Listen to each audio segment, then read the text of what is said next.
A bomba hidráulica, aí eu tenho o recalque, que é justamente a pressão, é o fato de empurrar a água para cima. Por que empurrar a água? Que daí vem a diferença do raciocínio do conceito físico, que vem lá da física de fluidos compressíveis e incompressíveis.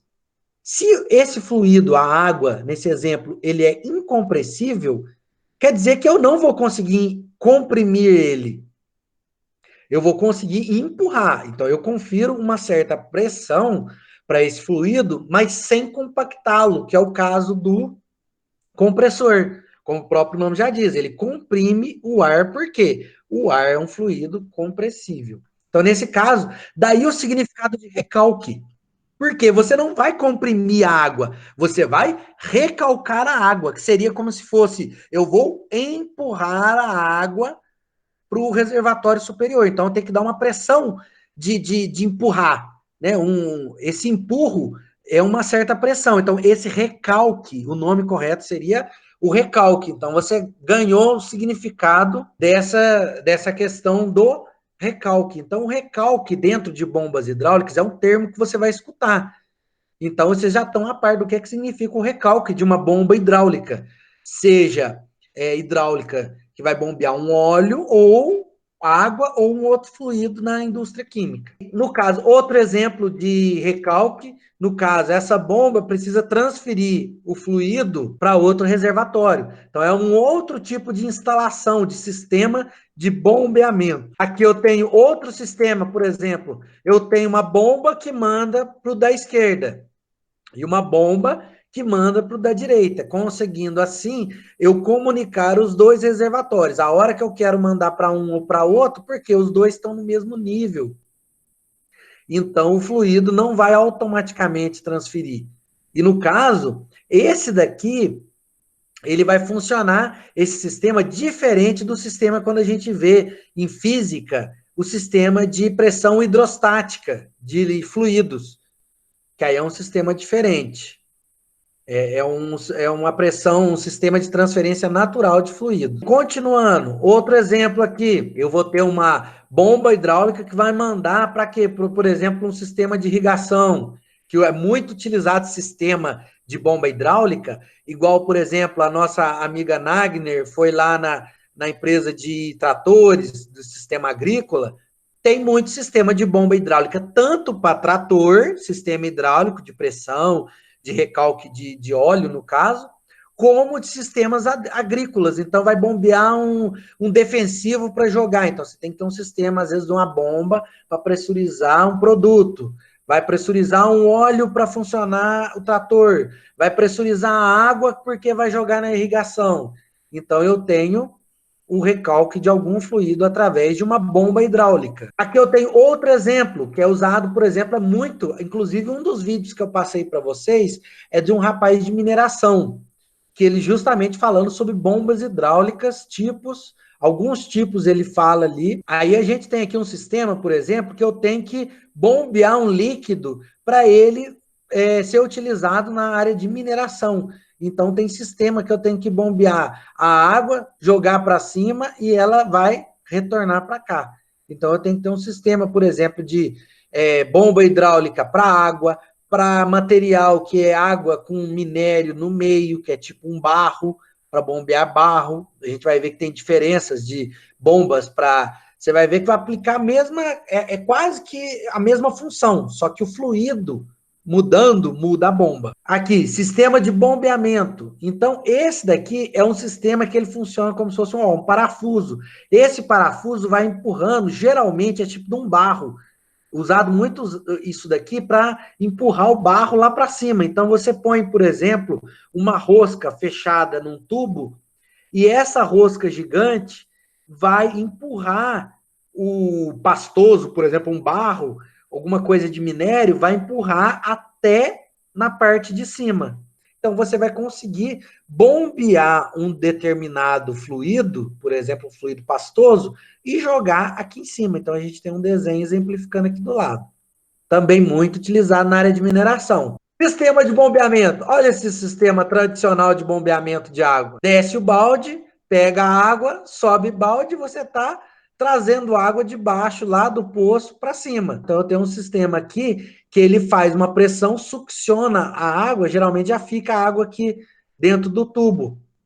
Quando você bombeia, ele já vai puxando a água aqui e saindo. Então é um sistema já melhor do que o sistema do poço, né? Então eu já consigo tampar esse poço por questão de sujeira, não cair nada dentro do poço, e consigo extrair de melhor forma a água aqui em cima. Então, é um outro sistema arcaico de bombeamento. Tem esse outro sistema, então eu tenho um motor que vai girar uma manivela e lá dentro ele tem um sistema que vai bombear essa água. E eu tenho um sistema aqui que ele vai empurrando a água como, mais ou menos como se você fosse empurrar uma pasta de dente, o resto que está lá no fundo. Aí você vem de trás para frente apertando e empurrando aquela pasta. É mais ou menos o que está sendo feito aqui, certo?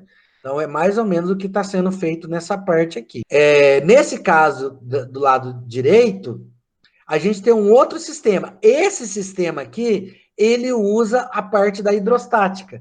Então, por exemplo, ele desce o balde da direita, enche tudo aqui de água. Quando ele suspender e o balde elevar acima do balde da esquerda, aí a água que está nesse balde e nessa tubulação aqui vai transferir para o balde do lado de cá. Depois aqui, esse sistema de canecas é muito utilizado para transportar pedras. Então, ele enche de terra alguma coisa, no caso aqui de água, leva essa água, quando está aqui em cima, ele gira, joga essa água aqui num outro sistema e esse sistema coleta o que você trouxe lá de baixo, seja água, barro, terra.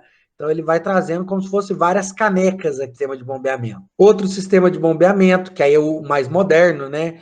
Eu tenho, por exemplo, uma bomba, joga água para um reservatório. Depois, você tem essa água, ela vai descer e vai girar uma roda d'água. Essa roda d'água vai gerar energia elétrica ou vai armazenar energia para ser utilizado depois. Hoje em dia, a gente vê muito nas cidades, é o sistema de caixa d'água da cidade.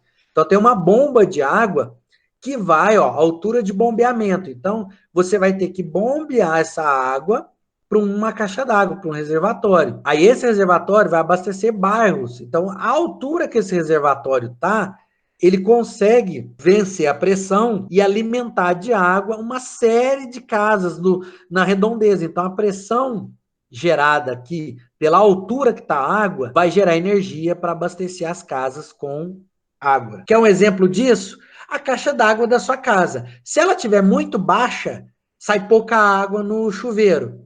Se ela tiver mais alta, você vai ver que você vai ter mais pressão na saída de água do chuveiro. Então, consequentemente, vai sair mais água.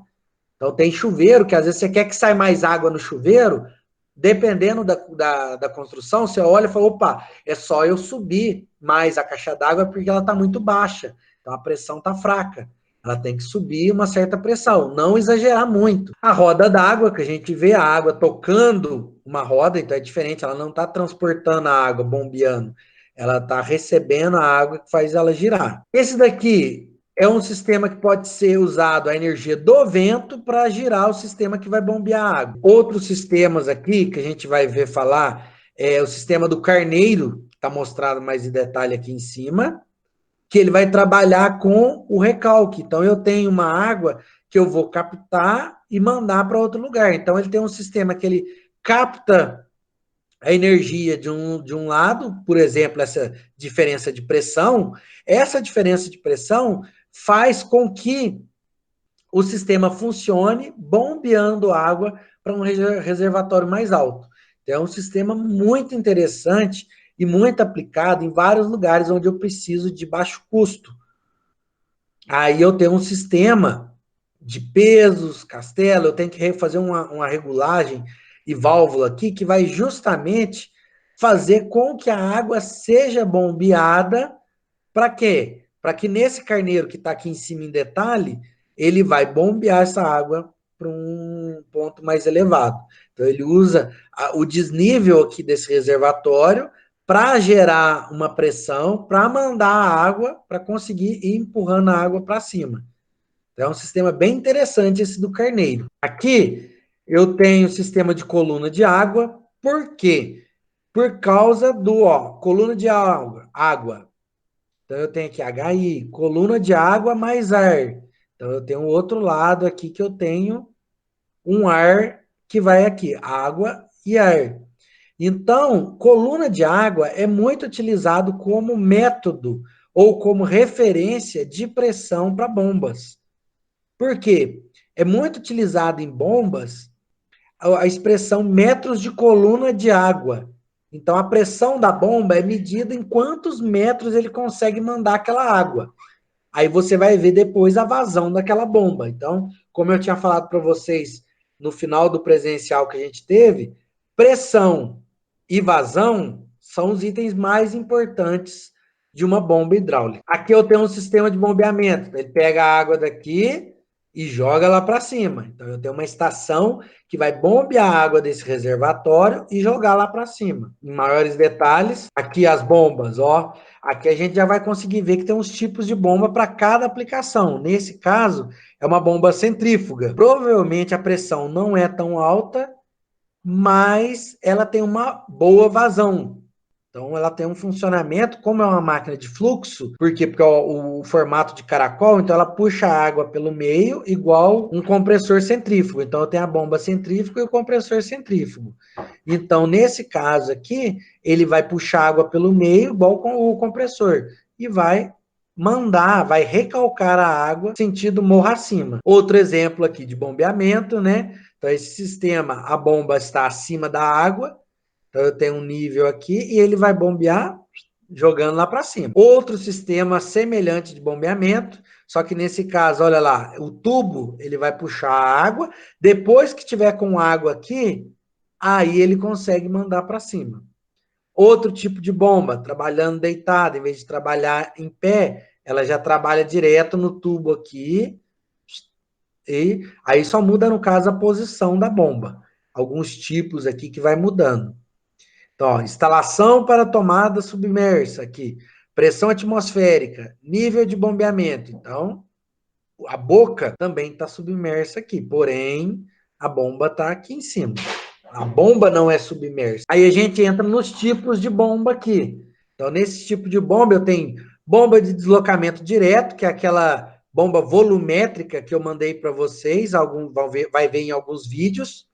E as bombas cinéticas, são as bombas de fluxo, também chamadas de bombas de fluxo. Por quê? Porque ela está relacionada com a velocidade. Lembra que o fluxo, as bombas de fluxo ou os compressores de fluxo trabalham com a velocidade do fluido, enquanto o que ele chama de deslocamento direto já vai trabalhar com energia mecânica direta, por exemplo, de um pistão bombeando, no caso do compressor de pistão, a força mecânica direto de pressão em cima do fluido, que vai gerar o resultado que eu quero. No caso aqui, um bombeamento de um fluido. Tem lá movimento alternado, que no caso das bombas de deslocamento direto, ela pode ser movimento alternado, que é aquele do pistão, ou rotativo.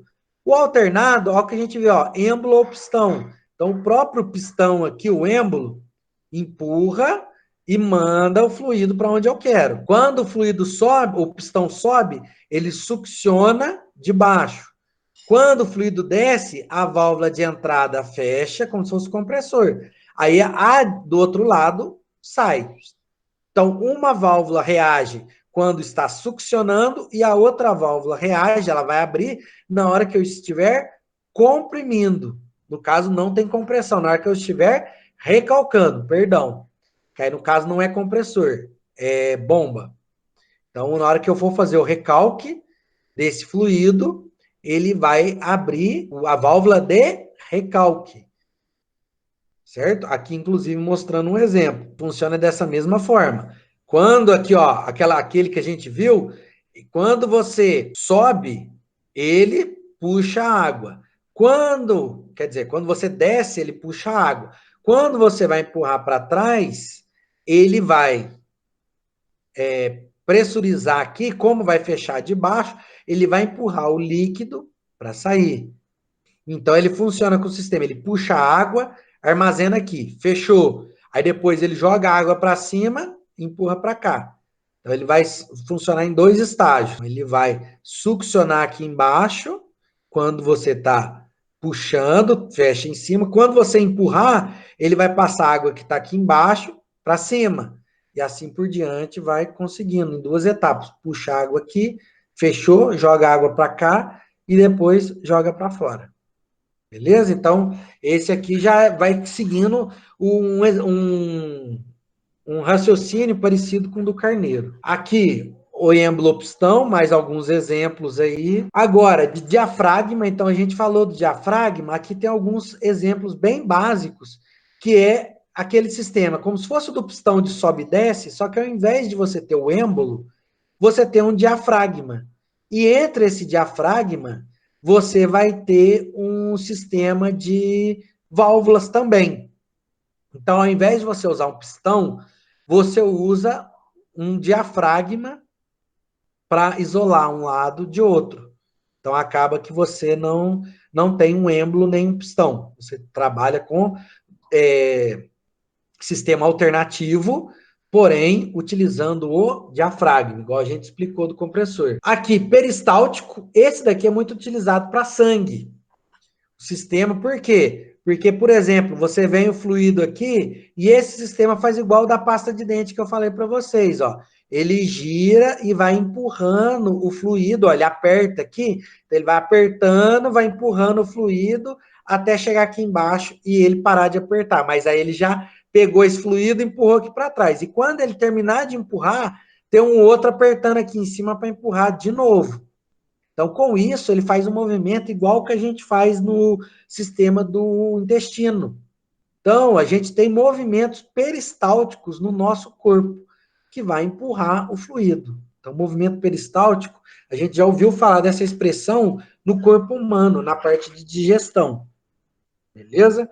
Aí a gente tem isso daí. Bombas rotativas de engrenagem, que a gente já falou na parte de compressores, né? A gente tinha comentado bomba de engrenagem, bombas centrífugas. No caso aqui, ficou faltando uma outra que tem nos vídeos que vocês vão ver. Então, a gente complementa com os vídeos, que além dessa de engrenagens, igual a gente está vendo esse exemplo, a gente tem bombas de parafuso, de lóbulos também, que são bombas rotativas, e a de palheta também, que não está aparecendo aqui, tá? Então, eu peço, depois que vocês confiram, olha, e qualquer dúvida, dá uma repassada na parte do compressor também, que já tinha falado sobre esses tipos também. Então, agora, bombas centrífugas, da onde a gente tem, esse aqui no caso, o carneiro hidráulico, ele não entra como uma bomba centrífuga. Então, esse daqui está um pouco equivocado aqui nesse caso aqui.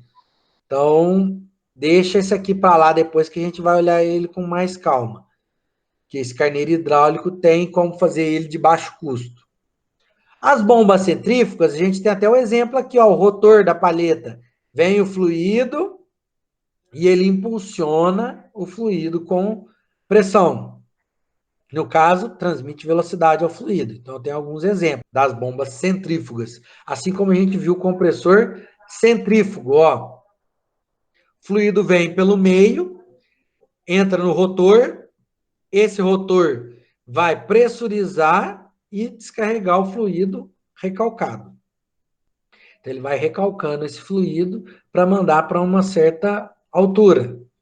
No caso, a figura aqui está bem ruinzinha, mas aqui é o rotor, aqui é a entrada, que seria a baixa pressão, porque ele succiona o fluido por aqui e manda para a zona de alta pressão. Então, aqui vem o eixo atrás, girando essa bomba centrífuga. Certo? Então, aqui mostrando de novo, rotor, entrada da bomba, pressurizou, saiu aqui. Então, eu estou no recalque. Por isso que ele fala, ó, sucção da bomba, recalque da bomba. Lembrando que, se ela for centrífuga, o que está saindo na lateral é o recalque e o que está entrando pelo centro é a sucção. Então, você já consegue, como um bom técnico, ver uma instalação de bombeamento e saber aonde é a sucção e aonde é o recalque da bomba. A carcaça, ou também chamado de caracol ou voluta da bomba, né, por causa do seu formato característico parecendo um caracol. Aqui mostrando de novo as pás em espiral, girando aqui, e realizando a pressurização do fluido para mandar para recalque. Então, rotor, os pratos que vão juntar, unir os rotores aqui, as pás, eu tenho ele fechado, aqui mostrando, inclusive, de outro lado, o eixo atravessando. Então, ele tem um sistema que entra pelo lado mesmo, aqui, ó, entra pelos lados e vai sair pela lateral. Então, eu vou entrar líquido pelos lados aqui e vai sair pela radial, né? Que a gente chamava de também, pode ser chamado também de bombas centrífugas ou radiais. Por quê? Porque a concentração do fluxo é no raio do rotor. O rotor, então esse aqui é um rotor fechado, rotor aberto, então ele só tem as pás ali trabalhando, ele não é tampado. Rotor semiaberto, ele é tampado de um lado, e rotor fechado. Então, tem até uma classificação que vocês vão ver falar no vídeo. Rotor aberto, água suja, esgoto muito sujo. Rotor semiaberto, água não muito suja. E rotor fechado, água limpa. Então, aí vai bombear somente água. As bombas centrífugas, mais um outro exemplo aqui. Nesse aqui é um rotor aberto. Então, provavelmente para bombear mais para o sólido. Outros exemplos aqui de bombas centrífugas. Eu tenho um outro sistema de múltiplo estágio, que a gente falou em compressores, em bombas também tem. Então, você manda para bombear num estágio, depois de um estágio vai para o segundo, para o terceiro, nesse caso aqui, até 4 estágios, tem muito mais. Tem bombas que você vai... Tem um kit aqui, um conjunto de sequência, nessa foto exemplificando aqui, que você tem uma sequência de vários rotores que vai ser o quê? Uma bomba de múltiplos estágios, em relação a uma bomba de um simples estágio. Aí provavelmente eu preciso de uma pressão, de um recalque maior. Então, outro exemplo aqui numa estação de bombeamento, bomba centrífuga residencial, então eu tenho algumas características aqui, né? Uma ficha técnica, o carneiro hidráulico, o caso aqui, radiais, mistas ou axiais, que era o mesmo caso que a gente viu dos ventiladores e dos compressores. Então, o ventilador geralmente é axial. No caso aqui, a gente vai ter uma bomba axial para quando algumas características eu preciso vai coincidir numa bomba axial. A gente vai estudar no dimensionamento de bombas, que a gente vai perceber, por exemplo, quando ela é axial, quando ela é uma bomba de fluxo mista, ou uma bomba de fluxo axial, ou uma bomba de fluxo radial, que seria as bombas centrífugas, as mistas. Dos nomes que é dado numa bomba é turbina Francis, só que turbina Francis é para receber energia hidráulica e não transmitir energia hidráulica. Então é chamado turbina Francis, mas não é turbina.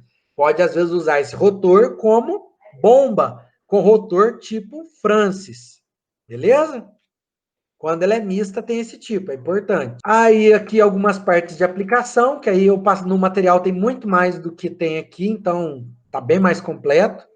Com a facilidade do acesso à eletricidade, motor às bombas, aí a gente pode ser o quê? Tem maior rendimento, menor custo de instalação, operação e manutenção. Então, tem bombas de baixo custo, pequeno espaço exigido. Então, vocês veem que para bombear uma quantidade elevada de água, a bomba, principalmente centrífuga, ela tem uma grande aplicação para conseguir uma boa vazão, succionar bem. Aí aqui fala bomba centrífuga, as que a gente passou, as rotativas, que são do tipo de pistão rotativo, né? Então são bombas consideradas aquelas de deslocamento direto ou volumétricas, ou de pistão rotativo, ou pistão alternativo, no caso, se for de êmbolo, né? De pistão.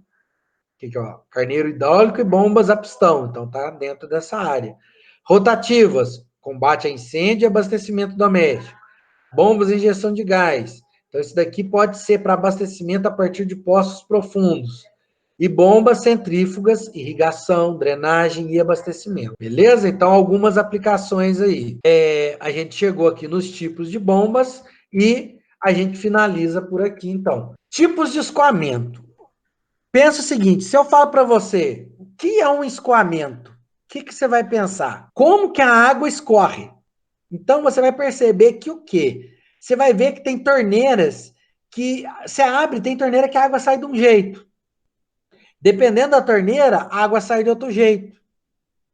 Então, você vai perceber que cada caso, em diferentes situações, a água, que seria o nosso exemplo aqui, por exemplo, do fluido água, como que é esse escoamento, como que essa água escorre, como que ela flui, qual é o tipo de escoamento, por exemplo, num cano, num duto, que é o mais comum.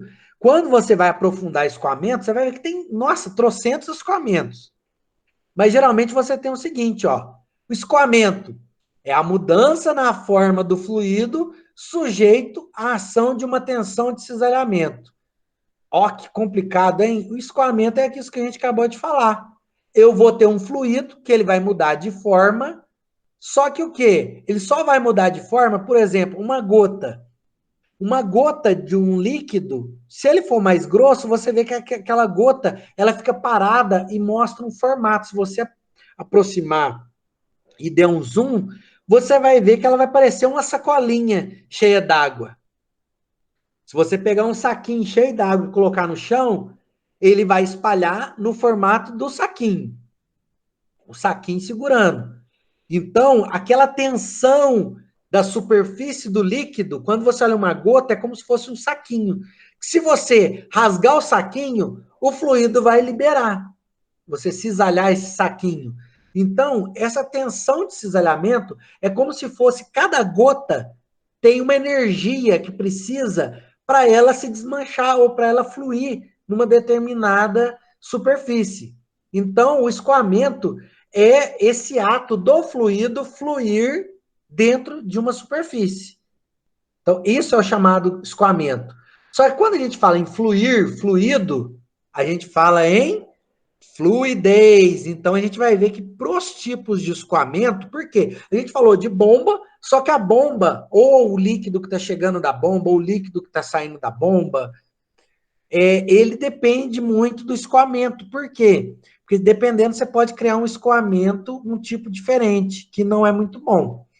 E por causa disso, ou no caso, mais importante para a questão do escoamento, vai estar muito relacionado com a fluidez, que seria o quê? A viscosidade do fluido. Então, o quê? A fluidez é a capacidade de um fluido escoar. Então, lembrando que o quê? Se um fluido, ele tem uma baixa viscosidade, ele vai ter uma maior fluidez. Tipo, comparando água e mel. A água tem maior fluidez, quer dizer, a viscosidade da água é menor. Tanto que, se você pegar um tamanho de uma gota de mel e uma gota de água, você vai ver completamente a diferença do tamanho. Então, uma gota de água, o saquinho que envolve aquela gota, ele é muito menos resistente. Então, ele consegue manter uma quantidade de água muito pequenininha. Agora, a energia em volta da viscosidade de uma gota de mel, ela tem uma resistência muito maior, então ela consegue formar uma gota maior. Então é menos fluido o mel, a fluidez é menor no mel do que na água. Então aqui eu tenho, primeiro tipo de escoamento, laminar. Se você colocar um fiozinho, ou se você tivesse no meio desse escoamento, você fosse uma bolinha de ar que ficava aqui dentro, acompanhando esse escoamento aqui embaixo, você veria exatamente, você seguiria ó, retinho, que é o escoamento seria igual uma pista na Fernão Dias, lá, às vezes abre 3 pistas, tá todo mundo seguindo retinho, belezinha, bonitinho, certo? Esse é o escoamento laminar, por quê? Se eu analisar, eu vou ter lâminas, que cada lâmina está seguindo certinho, ó, então eu vou ter um escoamento laminar, por quê? Porque ele vai seguir uniforme, toda a sua velocidade de escoamento, ela está uniforme, seguindo um padrão de velocidades, mas ela está toda uniforme, ó, as setinhas, todos, o escoamento está tudo reto aqui.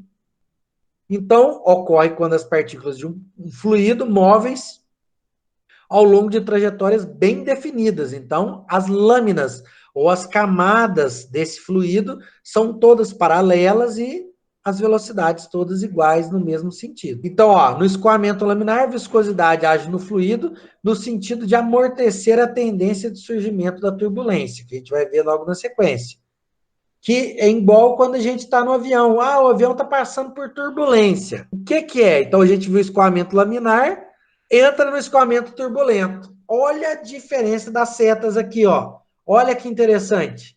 Então, o escoamento turbulento, a gente tem justamente um fluxo todo bagunçado, ó a velocidade. Então, se você fosse uma bolinha, em vez do outro que foi tranquilo, retinho, esse não, você viria, vem, batia aqui, voltava, aí para chegar lá, e ia assim, e o negócio ia todo bagunçado. Então, se fosse a bolinha sua, você está numa bolinha de ar aqui dentro, entrou, ele, opa, vem aqui, girou, pulou para cá, virou, passou aqui, virou aqui, foi para lá, voltou, entrou, virou aqui, voltou, e aí que saiu. Nossa, que confusão, hein?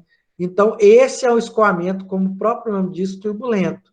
Quer dizer, quando o avião está passando por uma turbulência, você sabe que o escoamento de ar que está passando em volta do avião, ele está confuso, ele não está um escoamento laminar. Por isso que o avião chacoalha quando ele está passando no meio de um fluxo de ar e está encontrando uma turbulência. Então, a turbulência vai ser essa confusão no escoamento do fluido. Nesse caso, quando a gente fala em bombas, escoamento de fluido incompressível, certo? Esses dois são os principais que a gente vê. São os dois principais, que é o escoamento laminar e o escoamento turbulento. São os dois. Então, esse escoamento é comum na água, cuja viscosidade é relativamente baixa. Então, quando a viscosidade é muito baixa, você pode encontrar esse escoamento turbulento com uma certa facilidade. Então, você vê que a trajetória das partículas dentro desse escoamento são confusas, tá? Aí eu tenho esses dois principais. Depois, eu tenho algumas classificações que são menos importantes. O escoamento unidimensional, ele só segue num sentido. Então, você tem ele como se fosse assim, em 2D na parede. Ele só vai seguir num determinado sentido. Ele não tem como mudar de sentido. Ele tem que só ir reto dentro do tubo. Escoamento bidimensional, esse já é mais complexo. Por quê? Porque você vai ver que ele tem liberdade. Então, esse escoamento pode se movimentar em duas dimensões. Então, ele pode vir, por exemplo, reto, para baixo e para cima. Então, você consegue observar esse escoamento em 2D. O fluxo dele ali, ele vai depender de dois sentidos. Então, é o chamado de escoamento bidimensional. Ele não está dentro de um tubo que vai seguir reto num sentido só. Aqui ele tem uma liberdade de movimentação. Só que não é importante para nós. Isso aí é uma aplicação para quem for fazer engenharia, vai estudar mais, por exemplo, escoamento em canais. Esse aqui, escoamento rotacional. Se você colocar, você vai perceber que os escoamentos vão girando. À medida que ele avança, ele vai girando ao mesmo tempo. E rotacional, aí no caso, não vai apresentar a rotação. Ocorre quando, numa certa região, não apresentar a rotação. Então, no caso, é como se fosse um laminar, só que um escoamento bidimensional e laminar. Então, vai ser irrotacional. Escoamento permanente, o que significa escoamento permanente? Quer dizer que quando as propriedades de um fluido em cada ponto do mesmo não variarem no tempo. Como assim? Se você pegar, por exemplo, uma boia que vai regular o tanto de água que cai na caixa d'água e o tanto de água que está saindo no tubo. Se a quantidade que entra na caixa d'água e a quantidade que sai é a mesma o tempo todo, é constante, não vai variar o volume, a vazão de entrada e a vazão de saída é a mesma, então esse escoamento é permanente, ele não varia as propriedades dele. Então, nesse caso, o regime permanente é constante. O regime transitório é um escoamento que não é permanente. Por quê? Porque nesse caso eu tenho um reservatório e só está saindo água. Então, aqui o nível muda e a vazão da água, a pressão que a água sai vai mudar de acordo com a quantidade de água que está lá dentro. Que é o mesmo caso. Se a caixa d'água estiver baixa, você vê que a pressão da água sai baixa. Se a caixa d'água estiver mais alta, tiver uma diferença de altura maior, a pressão do chuveiro é maior. O escoamento uniforme a gente já falou. escoamento variado, escoamento livre, porque você vai ver que ele é aberto, né? Então ele está em contato com a atmosfera. Você vai ver esse tipo de escoamento em rios, córregos, certo? Que vai usar a ação da gravidade. Escoamento forçado, que é o que a gente vê em tubulações quando há pressão, né? Eu vou pressurizar o fluido.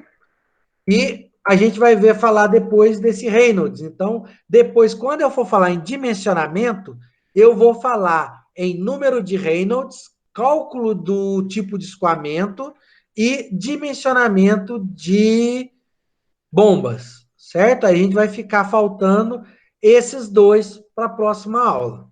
Beleza?